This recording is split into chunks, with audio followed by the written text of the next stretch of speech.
แล้วจ้าพี่น้องมาแล้ว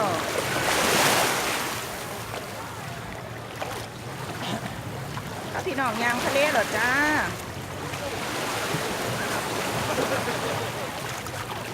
สวัสดีสุขุมทุกคนพี่น้องกองไปชาวยูทูบทุกท่าน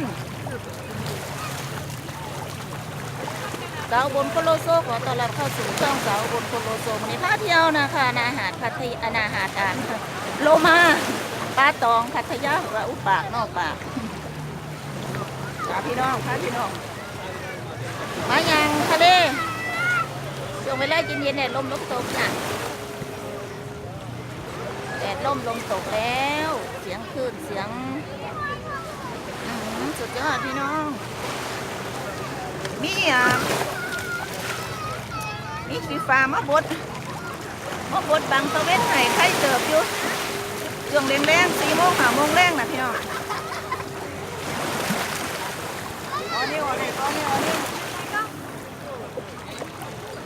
นี่ใหญ่เลยบังตะเวน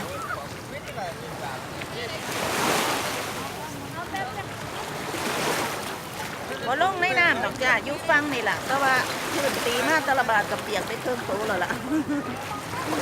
เปียกไปเครื่องโตแล้วพี่น้องตื่นแห้งอยู่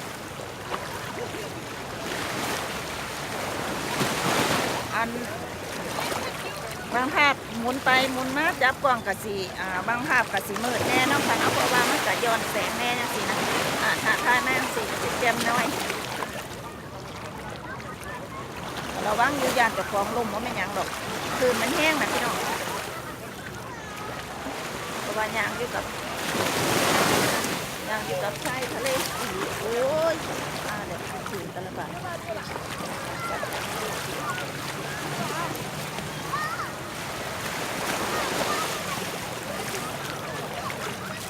มาสิ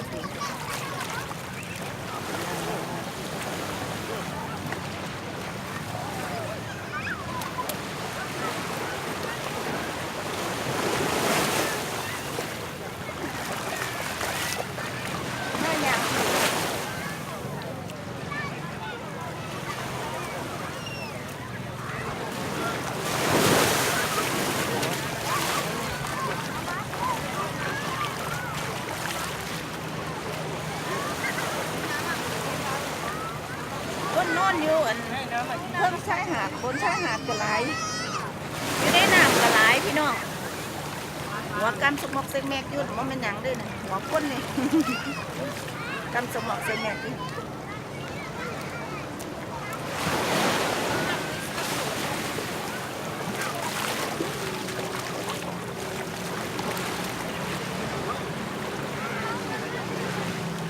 อยากวิ่งไปยูทูบแล้วบ่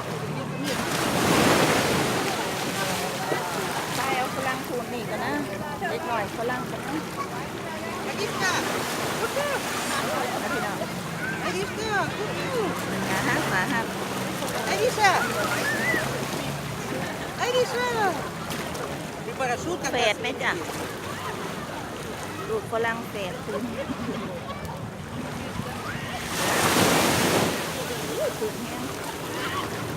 อันนี้มันกัดจิบอใครเตรียมกันไหนนะคะ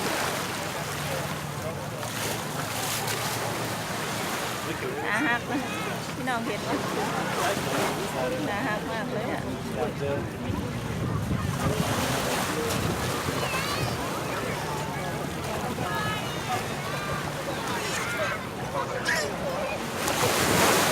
เสียงขึ้นพี่น้อง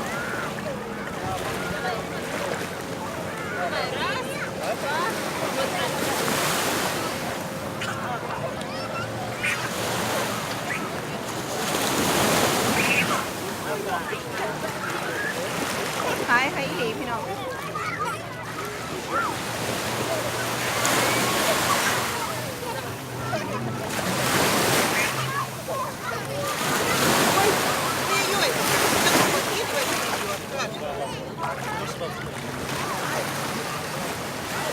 ผมก็เป็นเมืองท่องเที่ยวนะเจ๊พี่น้องดีกำลังกระไรชาวต่างชาติเยอะมาก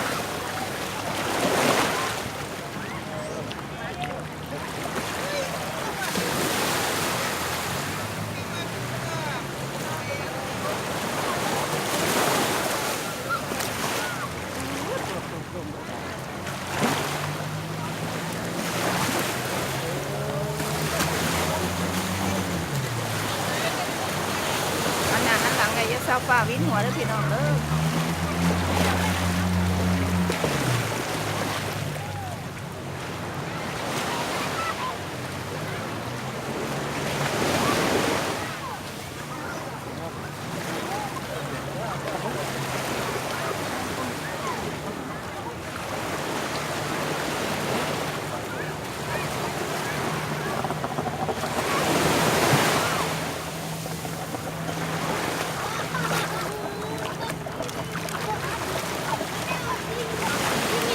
เป็นยังไงแน่พี่น้องสาวบนโคโลโซพามาเที่ยวทะเล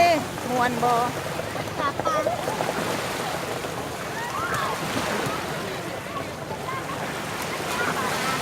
แถวอีสานต่างจังหวัดเฮาเนาะฮ้อนๆอยากเล่นน้ำทะเลบ่พี่น้อง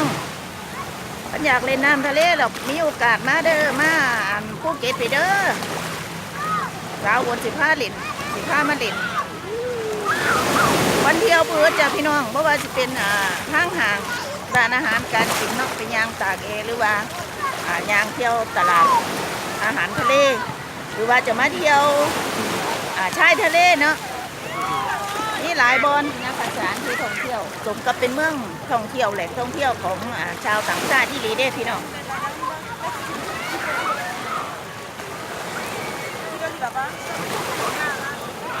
ยอดจริงๆเล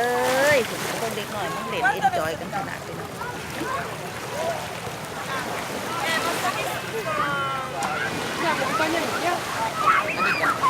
ง่างแบบนี้ไรเขาต้องไร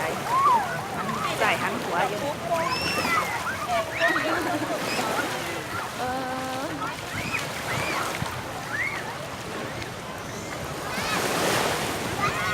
นี่ตั้งกล้องแถวๆนี่นะพี่น้องตั้งกล้องให้เบิ่ง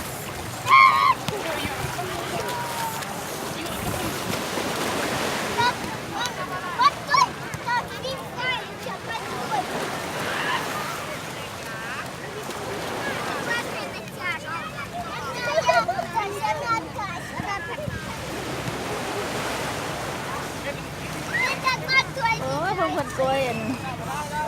คนกล้วยดีหลินเป็นจำนวนเห็นหรือเบเบ้ไอเซนที่โพสต์ที่ยูทูบ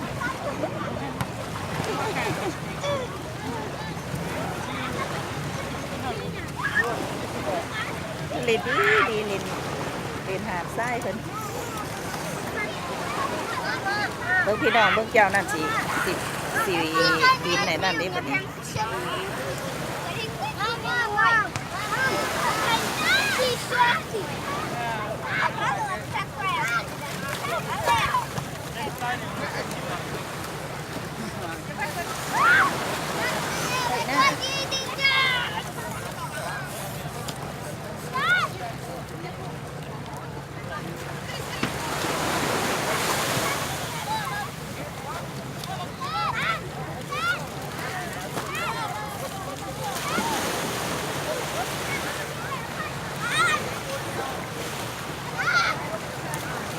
สิเบิ่งเขาใส่หน้าสิโดดลง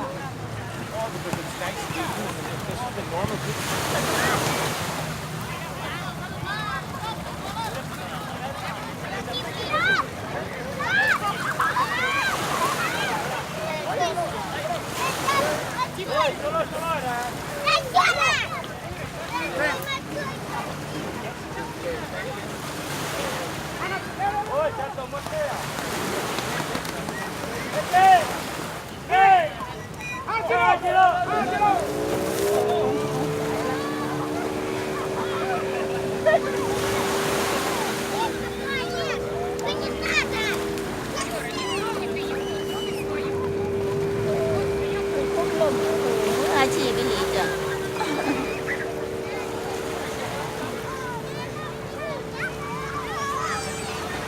แล้วพี่น้องในคลิปนี้สาวคนเอาไปสำนีก่อนเนาะค่ะเนาะ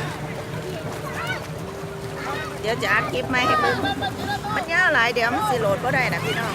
โอเคนี้กันบ๊ายบาย